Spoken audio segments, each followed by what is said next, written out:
ท่ามกลางการเปลี่ยนแปลงที่รุนแรงของโลกปัจจุบันซึ่งกดดันให้วิถีชีวิตของผู้คนเบี่ยงเบนจากวิถีเดิมๆอย่างเห็นได้ชัดเราจะสังเกตเห็นคำนิยามของคำว่าคุณค่าหรือความสำเร็จของชีวิตคนรุ่นใหม่มีมุมมองที่แตกต่างกันออกไป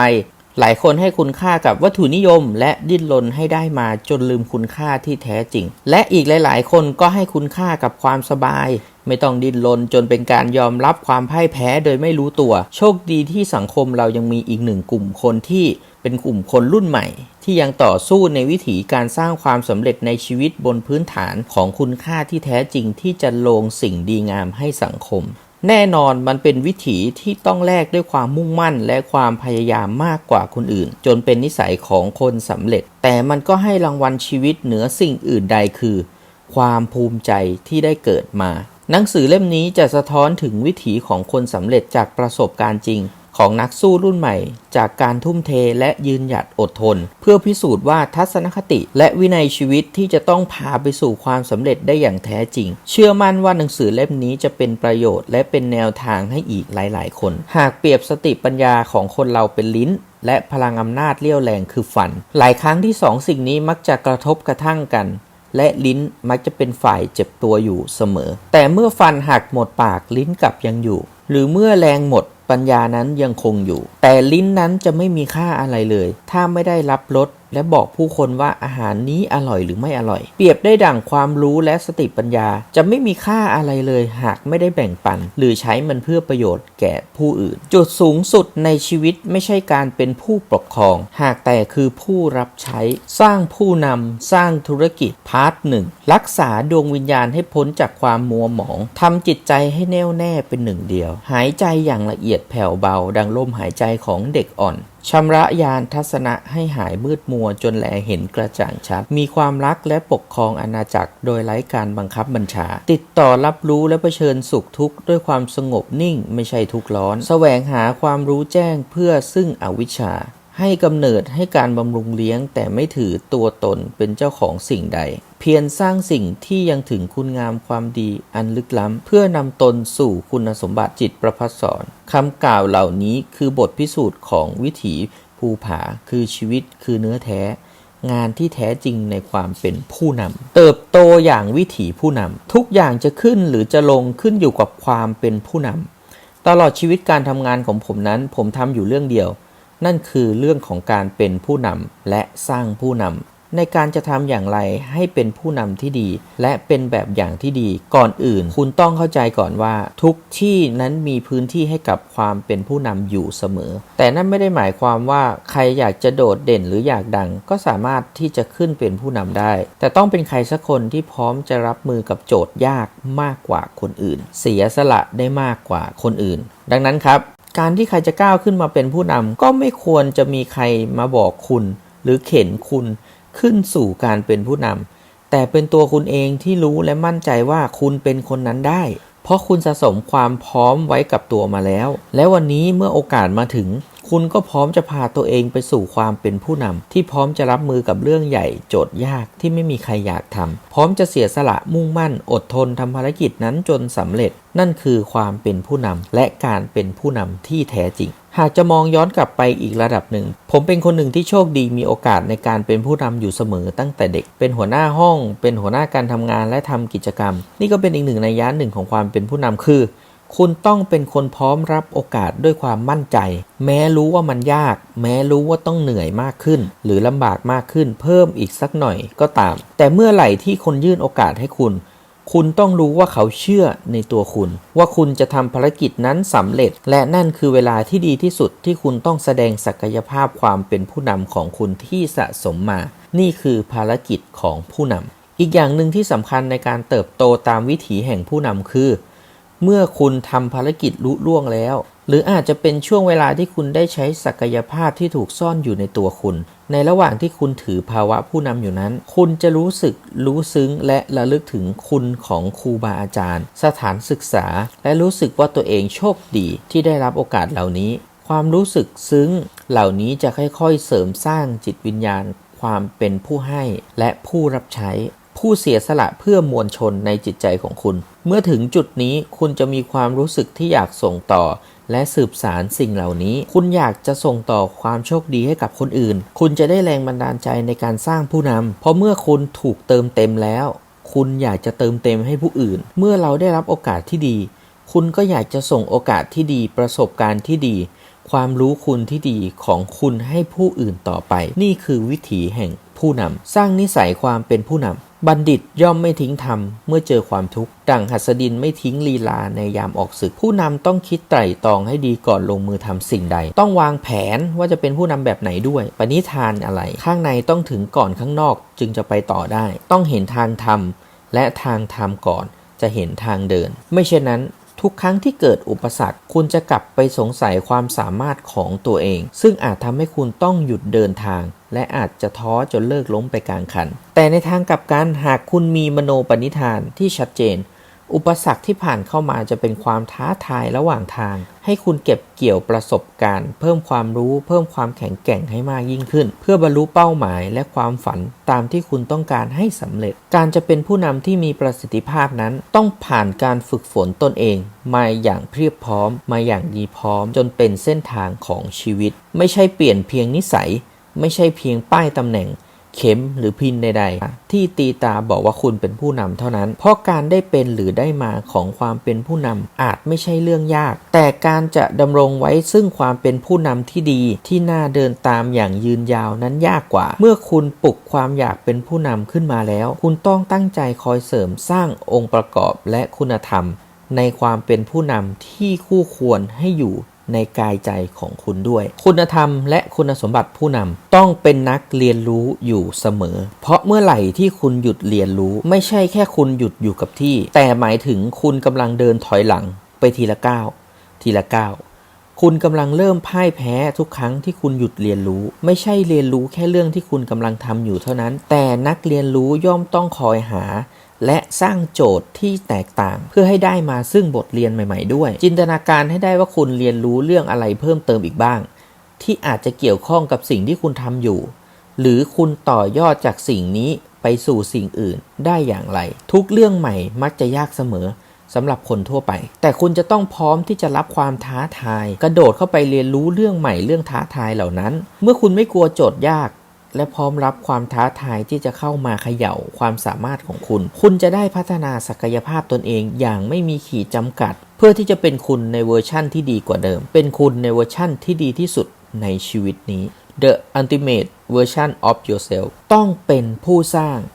างนั้นถือกำเนิดมาพร้อมกับโจทย์ที่ชัดเจนและการค้นหาที่ถูกต้องไม่มีอะไรได้มาง่ายๆนี่คือกฎธรรมชาติของโลกใบนี้อย่างหนึ่งที่ผู้สร้างต้องมีให้มากที่สุดคือความอด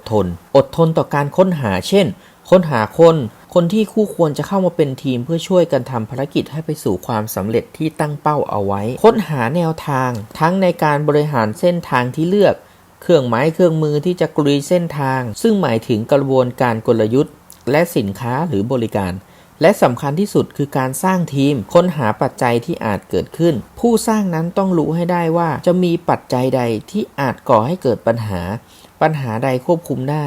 ปัญหาใดควบคุมไม่ได้และจะจัดการกับสิ่งเหล่านี้อย่างไรเมื่อมันเกิดขึ้นเพื่อนำพาทีมไปสู่ความสำเร็จในภารกิจต้องเป็นนักสำรวจต้องสำรวจอะไรบ้างและไปสำรวจที่ไหนสำคัญที่สุดผมมั่นใจตอบว่าคุณต้องสำรวจภายในตัวเองก่อนครับคุณจะต้องรู้และเข้าใจขีดจำกัดของตัวเองก่อนเสมอ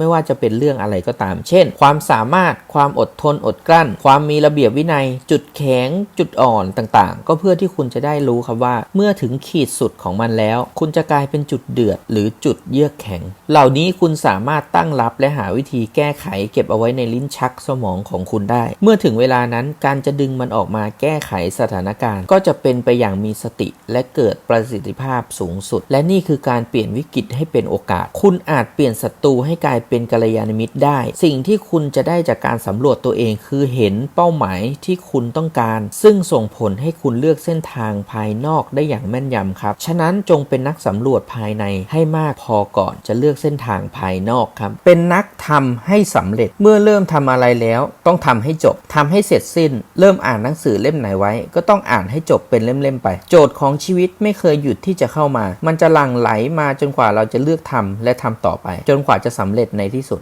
ดังนั้นคุณต้องเลือกที่จะสู้คุณต้องเลือกที่จะสานต่อไปให้สุดทางหากว่ามันจะไม่สำเร็จคุณก็จะได้มั่นใจว่าคุณควรหาเส้นทางใหม่ที่ถูกต้องได้แล้วและทุกเรื่องที่คุณได้ไปสุดทางแล้วมันสำเร็จก็จะเป็นจุดเริ่มต้นของการทำสำเร็จในเรื่องต่อๆไปได้นั่นเองขอให้เลือกที่จะสู้อยู่เสมอแล้วคุณจะแพ้น้อยล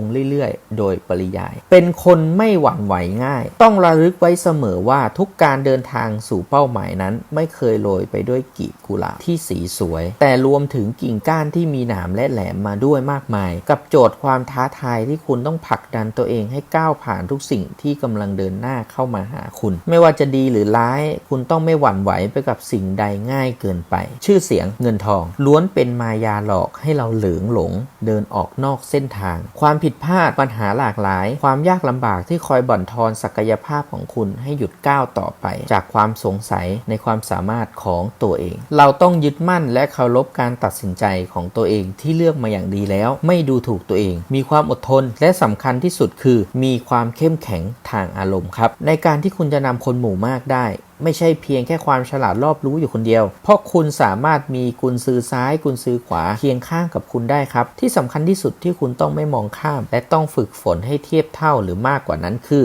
การฝึกความเข้มแข็งทางอารมณ์เพื่อที่จะพาตัวคุณและทีมฝ่าฟันกับอุปสรรคปัญหาลายทางที่พร้อมจะเกิดขึ้นได้ทุกเวลาความรู้ที่คุณมีอาจไม่มากพอที่จะพาคุณออกจากปัญหาได้หากคุณยังรู้สึกโกรธหรือหงุดหงิดเบื่อหน่ายความรู้ท่วมหัวเอาตัวไม่รอดตกม้าตายเพราะขาดความเข้มแข็งทางอารมณ์ครับเป็นคนฉลาดในที่นี้ผมหมายถึงต้องวางใจให้ถูกที่ใช้ปัญญาให้ถูกจุดความสำคัญจึงอยู่ที่การมีจิตใจตั้งมั่นในกระบวนการไม่ใช่จดจ่อแต่ผลลัพธ์นั่นคือการสร้างวินัยที่ดีให้กับตัวเองครับตัวอย่างเช่นคุณอยากมีซิกแพคกระบวนการคือบอกลาการผัดวันประกันพรุ่งออกกำลังกายทุกวันครับเพราะฉะนั้นแล้วคุณไม่ต้องกังวลเลยว่าจะได้ผลลัพธ์ที่เป็นซิกแพคหรือไม่แต่ซิกแพคนั้นจะอยู่กับคุณตลอดไปเพราะคุณได้สร้างนิสัยการออกกำลังกายอย่างสม่ำเสมอให้กับตัวเองเป็นที่เรียบร้อยแล้วคุณสร้างนิสัยที่ดีติดตัวไปจนตายไปแล้วนั่นคือคุณได้สร้างนิสัยไม่เลิกล้มและไม่ถอดใจง่ายๆส่วนคนที่มุ่งแต่ผลลัพธ์จะมี2แบบที่1คือ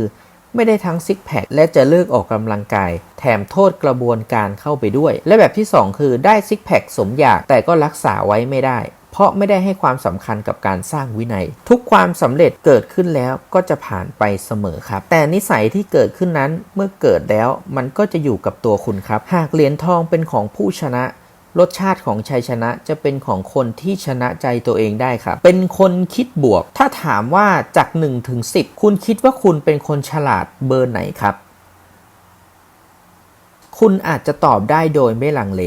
และเข้าใจไปว่าคะแนนที่คุณได้ต้องมาจากจำนวนใบปริญญาที่คุณมีหรือชื่อเสียงของมหาวิทยาลัยที่คุณเรียนหากเป็นเช่นนั้นผมจะตอบว่าไม่ใช่ครับความฉลาดที่แท้จริงคือการมีทัศนคติบวกให้เป็นเพราะเมื่อวันที่ต้องเผชิญหน้ากับอุปสรรคใดๆปริญญา5ใบจากมหาวิทยาลัยชื่อดังก็ไม่สามารถช่วยให้คุณก้าวข้ามอุปสรรคนั้นได้หากคุณคิดบวกไม่เป็นการคิดบวกนั้นวัดกันอย่างไรเบอร์ไหนถึงจะเรียกคิดบวกคิดบวกคือการคิดตามความจริงและคิดต่อไปให้ได้คิดให้เจริญก้าวหน้าต่อไปให้ได้แม้มรสุมอุปสรรคปัญหายังรุมเร้าคนที่คิดบวกจะไม่โทษปัญหาที่เกิดขึ้นหมกมุ่นค่ำควรว่าเป็นความโชคร้ายในขณะที่คนคิดบวกนั้นเขาเดินต่อครับลุยต่อท่ามกลางปัญหาถือคติที่ว่าปัญหามาปัญญาเกิดเสมอไม่อิดออดแม้ต้องทำงานหนักเพิ่มมากขึ้นเพราะการทำงานหนักเป็นส่วนหนึ่งที่จะทำให้เกิดการเคารพตนเองแล้วคุณจะไม่รอคอยเสียงปรบมือจากใครอีกเลยเพราะคุณได้ปรบมือให้ตัวเองไปเรียบร้อยแล้วทุกงานหนักหรือการทำมากกว่าคนอื่นเกิดประโยชน์กับตัวเองทั้งนั้นครับคนที่คิดบวกไม่เป็นก็จะได้แค่ความเหนื่อยล้าและล้มเลิกไปครับมีความรู้สึกขอบคุณคุณต้องเป็นที่รู้จักและรู้สึกขอบคุณทุกอย่างที่คุณมีเห็นคุณค่าของทุกสิ่งที่คุณได้รับแล้วทุกวันจะมีความหมายคนเรามักเข้าใจผิดคิดว่าตัวเราเองนั้นยิ่งใหญ่แท้จริงนั้นไม่ใช่เลยตัวเราเล็กมากแต่สิ่งที่คุณได้ทุ่มเททำลงไปผลงานที่คุณสร้างจนประสบความสำเร็จต่างหากคือคุณค่าที่แท้จริงความยิ่งใหญ่ที่แท้จริงยิ่งไปกว่านั้นเรามักคิดว่าชีวิตตนนี้เป็นของเราความจริงคือชีวิตเป็นของที่ยืมมาเราอยู่บนโลกนี้ได้ไม่นานหรอกครับชีวิตของคนเรานั้นรวดเร็วดั่งการผิวไหวของเปลวเทียนเมื่อถึงวาระก็ต้องจากไป และชื่อของคุณก็จะหายไปด้วยตามกาลเวลาฉะนั้นคุณจงเลือกดูแลชีวิตคุณให้ดีและทำให้เกิดความหมายเกิดคุณค่าและเกิดประโยชน์ให้ได้มากที่สุดทั้งต่อตัวเองและคนรอบข้างรวมถึงสังคมที่ใหญ่กว่าตัวคุณด้วยอับราฮัม ลินคอล์น จอห์น เอฟ เคนเนดี เนลสัน แมนเดลา มหาคันธีแม้จะจากโลกนี้ไปแล้วแต่ชื่อของเขายังคงอยู่ก็เพราะสิ่งที่เขาทุ่มเททำเพื่อโลกใบนี้ต่างหากที่ยังคงดังก้องไปทั่วโลกเหนือกาลเวลาทำให้ชีวิตเกิดคุณค่าแก่โลกใบนี้ครับสร้างสิ่งที่มีคุณค่าเหนือกาลเวลานี่คือการเห็นคุณค่าของโอกาสในการมีชีวิตและเห็นคุณค่าชีวิตและสิ่งต่างๆรวมตัวฮีโร่นั้นเกิดมาเพื่อชนะแล้วก็จากไปแต่วีรบุรุษวีรสตรีที่แท้เกิดมาเพื่อสร้างเพื่อให้และกลายเป็นตำนานครับจงเป็นผู้ให้เพราะผู้นำที่แท้จริงนั้นคือผู้ให้เพราะผู้นำคือนักสร้างสิ่งมหัศจรรย์ผู้นำที่ประสบความสำเร็จที่ยิ่งใหญ่นั้นไม่ยึดหรือถือครองคุณประโยชน์ใดเอาไว้กับตัวแต่พร้อมที่จะแบ่งปันและให้ไปยินดีที่จะส่งต่อความสำเร็จให้ผู้อื่นเสมอเพราะนิยามความสำเร็จไม่ใช่การไล่ล่าแต่คือการร่วมสร้างไปพร้อมกับทีมเพื่อให้เกิดประโยชน์สูงสุดยิ่งให้มากเท่าไหร่ยิ่งได้รับมากกว่าเท่าทวีคูณนี่เป็นกฎที่พิสูจน์ได้มานับไม่ถ้วนเพียงแค่คุณคิดว่าจะให้เท่านั้นคุณก็ได้รับคืนแล้วทันทีนั่นคือความปิติภายในใจของคุณจึงไม่มีพลังใดที่ยิ่งใหญ่และสะท้อนกลับได้รุนแรงและรวดเร็วเท่ากับพลังการให้ครับไม่เป็นแค่ผู้นำนอกจากคุณต้องคิดถึงเป้าหมายไว้ในทุกลมหายใจแล้วการจะนำพาทีมไปสู่ฝั่งฝันนั้นต้องให้ความสำคัญที่มีมากกว่าผู้นำผู้ตามหัวหน้าลูกน้องแต่หมายถึงสายสัมพันธ์ที่ดีงามที่มอบให้แก่กันซึ่งเป็นสิ่งที่สำคัญและจำเป็นครับคือความเป็นพี่เป็นน้องรวมถึงความเป็นผู้ให้ดังนี้แล้วโดยที่ไม่ต้องพยายามจะเป็นผู้นำคุณจะเป็นผู้นำอย่างแท้จริงแต่หากคุณใช้เวลาหมกมุ่นอยู่เพียงแค่ใช้ชีวิตนี้ต้องเป็นผู้นำให้ได้คุณจะไม่ได้เป็นอะไรเลยมุมมองความสำเร็จมุมมองของการประสบความสำเร็จนั้นเป็นคุณสมบัติสำคัญที่สุดข้อหนึ่งสำหรับการจะเป็นผู้นำมุมมองในเรื่องต่างๆไม่เพียงรอบด้านแต่ต้องมีความคิดที่ลึกล้ำและครอบคลุมทุกมิติคุณต้องฝึกที่จะทำและคิดโจทย์ที่แตกต่างให้ได้มากกว่าคนอื่นมีความพร้อมกว่าคนอื่นเพราะเมื่อถึงเวลาที่โอกาสจะมาหยุดอยู่ตรงหน้าแล้วคุณก็จะคว้ามันเอาไว้อย่างไม่พลาดและมีความมั่นใจว่าคุณทำได้ความยากและความง่ายเป็นที่ทราบโดยทั่วกันคำว่าความสำเร็จแท้จริงแล้วไม่ง่ายไม่เคยง่ายเลยเพราะไม่อย่างนั้นทุกคนก็คงประสบความสำเร็จกันไปแล้วทั้งหมดคำว่ายากง่ายของแต่ละคนนั้นก็แตกต่างกันค่อนข้างมากทีเดียวและโดยส่วนใหญ่มักจะเกิดขึ้นจากความรู้สึกส่วนตัวง่ายของคนที่มุ่งหน้าไปในทิศที่ประสบความสำเร็จอาจจะหมายถึงยากของคนที่ยังไม่ตั้งเป้าหมายหรือยังไม่เคยลองพยายามทำอย่างเต็มที่สักครั้งฉะนั้นคนที่เปลี่ยนมุมมองคำว่ายากให้เป็นง่ายย่อมไปต่อได้รวดเร็วคนที่ถือครองความง่ายที่คนทั่วไปเรียนแบบได้ยากเขาจึงประสบความสำเร็จได้มากกว่าคนทั่วไปให้ระลึกไว้เสมอไว้ครับว่าทุกครั้งที่คุณเริ่มมีความรู้สึกว่าสิ่งใดนั้นยากนั่นก็เป็นจุดเริ่มต้นให้คุณเห็นเป้าหมายได้แล้วครับเพราะถ้าคุณยิ่งเห็นความยากนั้นเป็นความยากที่คนส่วนใหญ่ทำไม่ได้แต่หากทำได้จะตอบโจทย์ผู้คนจำนวนมากนั่นหมายถึงคุณพบเป้าหมายที่น่าจะคุ้มความเสี่ยงในการทุ่มเทความพยายามที่จะเปลี่ยนเรื่องยากนั้นให้เป็นเรื่องง่ายแล้วครับเพราะเป้าหมายที่ยากเหล่านั้นส่วนใหญ่ใช้เวลานานกว่าจะสำเร็จและต้องแลกมากับแรงกายแรงใจมหาศาลคนทั่วไปจึงไม่เลือกหรือคนทั่วไปทำให้สำเร็จได้น้อยแน่นอนว่าความเป็นผู้นำในตัวคุณจะเห็นมันเป็นโอกาสที่ดีและเป็นโอกาสที่จะมีคู่แข่งน้อยตามไปด้วยครับดังนั้นในความยากหากคุณพิจารณาให้ดีมันกำลังจะบอกอีกด้านหนึ่งของโอกาสให้กับคุณครับและแท้จริงแล้วโอกาสเกิดขึ้นตลอดเวลาเพียงแค่คุณจะมองเห็นมันหรือไม่ฉะนั้นคุณลองปรับมุมมองการเห็นความประสบความสำเร็จอีกสักหน่อยครับอย่าไปกลัวความยากอย่าไปกลัวงานที่ใครว่ายากแต่ให้ระวังความง่ายที่เป็นตัวร้ายคอยดึงรั้งคุณไว้ไม่ให้ประสบความสำเร็จไม่ให้คุณได้ใช้ศักยภาพของคุณผู้นำจะวิ่งเข้าใส่ความยากส่วนคนทั่วไปจะเลือกโอบกอดความง่ายไว้กับตัวความสำเร็จและความล้มเหลวผู้นำที่แท้จริงผู้นำแท้จะมีหัวใจที่ไม่หวั่นไหวต่ออุปสรรคปัญหาเป็นทุนสะสมภายในใจอยู่แล้วดังนั้นการล้มก็เพื่อการลุกขึ้นอีกครั้งด้วยความมั่นใจมากกว่าเดิมทุกครั้งที่ล้มให้คุณหยุดพิจารณาและตั้งข้อสังเกตว่า คุณต้องเพิ่มเติมเสริมทักษะเรื่องใดแล้วทุกความล้มเหลวหรือความผิดพลาดจะให้บทเรียนที่ทรงคุณค่ากับคุณทุกครั้งที่คุณล้มเหลวคุณไม่ได้สูญเสียสิ่งใดไปไม่มีอะไรที่เกิดขึ้นแล้วจะไม่มีความหมายเลยอยู่ที่คุณเลือกจะมองที่มุมไหนจงเป็นผู้นำที่มีวิสัยทัศน์กว้างไกลเดินหน้าด้วยจิตใจที่มั่นคงและบวกและมีความเข้มแข็งทางอารมณ์ก้าวล้มแล้วเดินไปข้างหน้ายังดีกว่ายืนเตะท่าอยู่กับที่การเขียนเป้าหมายวิธีเอาชนะความกลัวอย่างหนึ่งคือการจดจ่อกับเป้าหมายความกลัวจะครอบงำคุณก็ต่อเมื่อคุณละสายตาจากเป้าหมายฉะนั้นผมแนะนำให้คุณฝึกเขียนเป้าหมายที่สำคัญที่สุดออกมาทุกสัปดาห์หรือหากกลัวมากก็เขียนออกมาทุกวันครับทุกเช้าที่ตื่นนอนขอให้คุณนึกถึงภาพตัวเองว่าคุณจะมีความสุขกับชีวิตอย่างไรเมื่อคุณบรรลุเป้าหมายนั้นแล้วและจากนั้นก็เพียงอย่างเดียวที่คุณต้องทำก็คือทำตามสัญญาที่ให้ไว้กับตัวเองครับคุณจะสัมผัสถึงการเป็นอิสระจากความกลัวตราบเท่าที่คุณยังเห็นเป้าหมายของคุณชัดเจนการใช้เวลา 2-3 นาทีในปัจจุบันขณะไปกับการฝึกเห็นฝันความสำเร็จของคุณมันคุ้มค่ามากกว่าการเสียเวลาไปกับความกลัวจากอนาคตที่ความคิดของคุณปรุงมันขึ้นมาครับแม้ว่าความกลัวจะยังคงกลับมาในความคิดอยู่เสมอแต่คุณก็จะเผชิญหน้ากับมันได้อย่างสบายมากขึ้นเรื่อยๆเช่นกันเพราะคุณสามารถเลือกใช้ความกลัวเป็นระฆังสัญญาณว่าถึงเวลาแล้วที่คุณต้องคิดถึงเป้าหมายของคุณแล้วนี่คือข้อดีจากการเปลี่ยนวิกฤตให้เป็นโอกาสอย่างหนึ่งต่อเมื่อคุณรู้แน่ชัดว่าเป้าหมายของคุณคือสิ่งใดความกลัวก็จะไม่ใช่ปัญหาของคุณอีกต่อไปนักฝันมืออาชีพกับนักฝันมือสมัครเล่นเรื่องยากสำหรับคนที่ยังไม่มีความฝันเป็นเครื่องนำทางชีวิตคือเข้าใจว่าการมีเป้าหมายที่ท้าทายและยากเย็นนั้นจำเป็นต้องมีใครคนอื่นมามอบให้เพราะนักฝันตัวจริงเท่านั้นที่จะเป็นคนกำหนดโจทย์ยากและสร้างสรรค์ความท้าทายให้กับตัวเองภารกิจที่ไม่น่าจะเป็นไปได้นี่แหละครับจะทำให้หัวใจของนักฝันขยายใหญ่ขึ้นกระทั่งสามารถทำอะไรได้เกินความสามารถของมนุษย์มนาทั่วไปเหน็ดเหนื่อยคืออะไรท้อแท้หมายถึงอะไร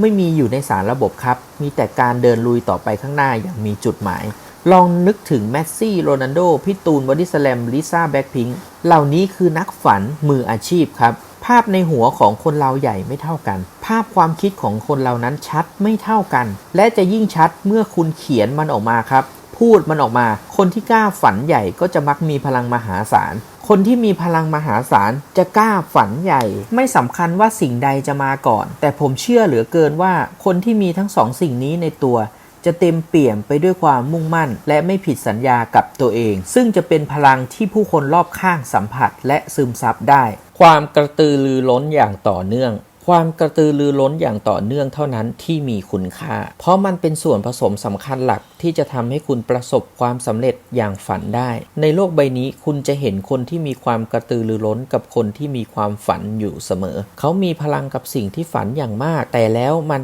กลับสูญสิ้นภายในเวลาเพียงไม่นานเลยอาจจะเป็นไม่กี่เดือนหรือไม่กี่วันด้วยซ้ำความฝันจะฝ่อลงเรื่อยๆจนไม่สามารถเจริญงอกงามได้ฉะนั้นการรักษาความกระตือรือร้นเอาไว้อย่างต่อเนื่องเป็นสิ่งที่จำเป็นที่จะต้องทำและต้องมีความมุ่งมั่นเต็มเปี่ยมอยู่ตลอดเวลาแม้ในวันที่เจ็บปวดจากการพบกับอุปสรรคปัญหามากมายนานับประการที่คุณต้องก้าวข้ามผ่านมันไปให้ได้นี่คือความยากที่จะแยกนักฝันมืออาชีพกับนักฝันมือสมัครเล่นออกจากกันผู้นำที่มีความกระตือรือร้นกับความฝันเสมอจะเห็นอุปสรรคปัญหาเป็นการท้าทายความสามารถและเห็นมันเป็นเรื่องเล็กเหมือนเม็ดทรายจะยิ่งดูเล็กลงไปอีกหากภาพเป้าหมายในหัวยังคงชัดเจนแจ่มชัดนี่คือพลังใจที่จะทำให้เขามีกำลังที่จะเดินต่อไปให้ปีกมีแรงที่จะโบยบินต่อไปเพื่อที่จะเปลี่ยนแปลงชีวิตที่ธรรมดาให้เป็นชีวิตในฝันและช่วยเหลือผู้อื่นต่อไปเพื่ออะไรได้อย่างนั้นถ้าคุณเลือกตั้งเป้าหมายเป็นเงินทองคุณก็อาจจะได้เงินทองแต่อาจไม่ได้ความสามารถในการหาเงินถ้าคุณตั้งเป้าหมายที่ความสามารถในการหาเงินคุณอาจจะไม่ได้เงินแต่อาจจะมีความสุขจากการที่ว่าเรามีความสามารถในการหาเงินฉะนั้นคุณต้องตั้งเป้าหมายให้เป็นและถูกต้องมิฉะนั้นคุณจะเป็นเหมือนคนอื่นคุณจะทำเหมือนคนอื่นแต่เรียนรู้จากการลงมือทำได้น้อยกว่าคนอื่นบางคนทำงานเพื่อเงินบางคนทำงานเพื่อพัฒนาตัวเองบางคนออกกำลังกายเพื่อสุขภาพ บางคนออกกำลังกายเพื่อฝึกวินัยเอาชนะใจตนเองบางคนใช้เงินด้วยความรู้สึกที่ได้ตอบสนองความต้องการของตัวเองในขณะที่บางคนใช้เงินด้วยความรู้สึกขอบคุณและให้กำลังใจแก่ผู้รับเงินจากเราคุณตั้งเป้าหมายแบบไหนคุณจะได้เรียนรู้แบบนั้นคุณก่อให้เกิดเหตุปัจจัยในการเป็นผู้นำเช่นไรคุณก็ได้รับผลเช่นนั้นถ้าหากคุณตั้งเป้าหมายที่ความสามารถในการพัฒนาคนพัฒนาทีมช่วยเหลือผู้อื่นให้ประสบความสำเร็จคุณจะได้เงิน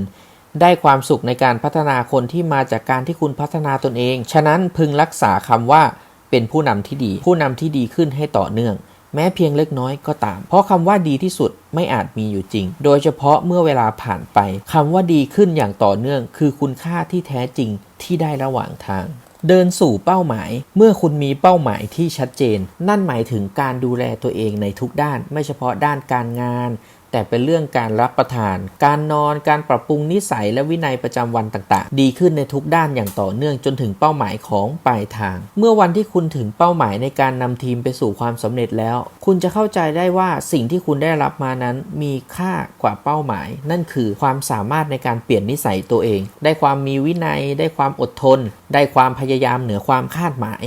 ยิ่งเป้าหมายของคุณต้องใช้ความต่อเนื่องยาวนานมากเท่าไหร่คุณก็ได้สิ่งที่มีค่ามากกว่าเป้าหมายไปเยอะเท่านั้นและไม่ใช่เฉพาะกับตัวคุณเองทีมของคุณก็ได้รับคุณค่าเหล่านี้ด้วยเช่นกันด้วยสิ่งเหล่านี้แหละครับจะนำพาคุณไปสู่ทุกเป้าหมายที่คู่ควรและเป้าหมายใดต่อจากนี้ก็ไม่ใช่เรื่องยากอีกต่อไปจะกี่ทีมที่คุณต้องสร้างก็จะไม่ยากอีกต่อไปขอเพียงไม่ติดกับดักคำว่าดีที่สุดแต่ให้มุ่งมั่นกับคำว่าดีขึ้นทุกๆวันดีขึ้นเรื่อยๆคุณก็จะไม่หยุดพัฒนาตัวคุณแล้วครับอย่าเสียเวลาเปรียบเทียบตัวคุณกับใครแต่คุณดีขึ้นกว่าตัวเองเมื่อวานแบบต่อเนื่องแม้เพียงเล็กน้อยก็เพียงพอแล้วครับเพราะชีวิตที่ดีคือชีวิตที่เราจดจ่อทุ่มเทและอยากพัฒนาให้มันดีขึ้นเรื่อยๆในวันนี้และนี่จะฝึกนิสัยให้เราอยู่กับปัจจุบันเสมอครับเหตุผลที่ไม่ยอมแพ้กุญแจของความสำเร็จคือทักษะการพัฒนาหัวใจซึ่งหมายถึงการสร้างสรรค์ตัวตนทักษะในการใช้ชีวิตความทุ่มเททั้งหมดในการทำงานความมุ่งมั่นขยันอดทนกัดไม่ปล่อยสู้ไม่ถอยมีวินัยและอดใจเป็นสิ่งเหล่านี้สำคัญกว่าความรู้เชิงวิชาการและวิชาที่ทุกคนก็มีคล้ายกันในฐานะผู้นำคุณต้องมีสิ่งเหล่านี้ติดตัวให้มากที่สุดเพื่อสอนผู้คนที่กำลังจะเป็นผู้นำคนต่อไปไม่เพียงแต่สอนหลักการแต่ต้องเป็นแบบอย่างและปลูกเมล็ดพันธุ์นี้ลงในตัวผู้นำทั้งหลายด้วยรวมถึงทั้งทีมที่คุณสร้างขึ้นมาที่สำคัญคือสิ่งเหล่านี้ไม่มีสอนในโรงเรียนและมหาวิทยาลัยคุณจึงต้องรู้จักขวนขวายหาสังคมที่มีผู้คนแบบนี้ให้มาอยู่รอบตัวคุณความสำเร็จนั้นไม่ได้ขึ้นอยู่กับการกระทำสิ่งใหญ่โตชั่วครั้งชั่วคราวหากขึ้นอยู่กับการกระทำเล็กๆให้สำเร็จอยู่เสมอตั้งหากนี่คือการเริ่มต้นของการเดินทางไปให้ถึงเป้าหมายไม่เฉพาะวันที่อากาศและอารมณ์เป็นใจแต่หมายถึงในทุกวันหรือทุกครั้งที่คุณเห็นโอกาสแม้ว่าอากาศหรืออารมณ์จะไม่มีก็ตามด้วยสิ่งเหล่านี้เองทำให้คุณแตกต่างและจะเป็นคนที่ประสบความสำเร็จแน่นอนเพราะการลงมือทำในวันที่ไม่อยากทำที่สุดคือการสร้างเหตุผลที่ดีที่สุดของการไม่ยอมแพ้อะไรง่ายๆคือกุญแจความสำเร็จในการพัฒนาหัวจิตหัวใจความทรมานที่เลือกเองนับเป็นความเบิกบานอย่างหนึ่งครับความสำเร็จไม่ได้รออยู่ที่เส้นชัยเท่านั้นวันที่คุณเริ่มลงมือทำวันที่คุณเริ่มก้าวเดินออกจากจุดเริ่มต้นคุณจะเข้าใจความหมายว่าความสำเร็จไม่ได้รออยู่ที่เส้นชัยเท่านั้นเพราะมันเกิดขึ้นระหว่างทางตลอดมีเหรียญรางวัลมากมายที่คุณมองไม่เห็นรอคุณอยู่หากคุณไม่ยืนอยู่กับที่เหรียญรางวัลแห่งการชนะความกลัวเหรียญรางวัลแห่งการชนะการพูดไม่เก่งเหรียญรางวัลแห่งการชนะการก้าวข้ามตัวเองเหรียญรางวัลต่างๆที่คุณจะได้รู้ว่ามันมีอยู่จริงในทุกย่างก้าวที่คุณเดินออกไปสู่ความสำเร็จท้ายที่สุดแล้วมนุษย์ไม่ได้ต้องการเอาชนะใครคนอื่นนอกจากเอาชนะตัวเองที่อ่อนแอและมีจุดบกพร่องผมเคยเชื่อว่าการเอาชนะตนเองนั้นเปลี่ยนเพียงทัศนคติแต่มาถึงวันนี้ผมเชื่อว่าลำพังแค่ปรับทัศนคติปรับความคิดยังไม่มากพอที่จะพลิกชีวิตได้คุณต้องพัฒนาร่างกายด้วยต้องลงมือทำและพัฒนาทั้งระบบครับสภาพร่างกายและจิตใจต้องพร้อมรบไปกับความคิดด้วยความคิดที่ดีอยู่ในสภาพแวดล้อมที่เอื้ออำนวยจิตใจที่แข็งแรงต้องอยู่ในร่างกายที่แข็งแกร่งครับเพื่อจะก้าวข้ามผ่านทุกความท้าทายระหว่างทางสู่เส้นชัยและเป้าหมายของคุณห้ามยอมแพ้คือการลงทุนการเติบโตไม่ว่าจะเกิดอะไรขึ้นในงานในธุรกิจในความรับผิดชอบติดป้ายห้ามยอมแพ้ไว้ในใจครับห้ามยอมแพ้จนกว่าจะมองเห็นด้านบวกของมันเพราะคุณไม่ได้ลงทุนในการงานเพียงอย่างเดียวแต่ แต่คุณลงทุนหลายต่อหลายอย่างเพื่อการเติบโตของตัวเองดังนั้นไม่ว่าจะเกิดอะไรขึ้นระหว่างทางสร้างธุรกิจสร้างความก้าวหน้าหรืออื่นๆสถานการณ์ไม่คาดฝันจะทำลายสิ่งที่คุณสร้างมาสถานการณ์ที่เปลี่ยนแปลงอะไรไม่ได้อาจทำลายตึกอาคารของคุณจนเหลือแต่กองอิฐและเท่าฐานแต่ไม่มีอะไรหรือใครคนไหนมาพรากสิ่งที่คุณเรียนรู้และตัวตนใหม่ที่ดีที่คุณสร้างขึ้นมาด้วยตัวคุณเองได้เพราะทุกความรู้และความสามารถที่คุณแลกมาจากความทุ่มเทนั้นจะอยู่กับคุณไปตลอดชีวิตสิ่งสำคัญกว่าการมีเงินล้านคือความสามารถทัศนคติที่พร้อมเติบโตและวิธีคิดในการหาเงินล้านหากคุณมีความสามารถในการหาเงินล้านและรับมือกับปัญหาและอุปสรรคอย่างชาญฉลาดก็ไม่มีอะไรที่จะสามารถทำอันตรายกับคุณได้หากแม้คุณต้องสูญเสียทุกอย่างแต่ไม่นานคุณก็จะกลับมาประสบความสำเร็จอีกครั้งอย่างไม่มีข้อสงสัยความมั่งคั่งและความสำเร็จที่แท้จริงนั้นขึ้นอยู่ในสิ่งที่คุณเป็นความสามารถที่คุณมีที่คุณสะสมไว้ในการลงทุนการเติบโตจากการไม่ยอมแพ้หาใช่เงินทองตำแหน่งชื่อเสียงหรือสิ่งของวัตถุภายนอกที่คุณมีไว้ครอบครอง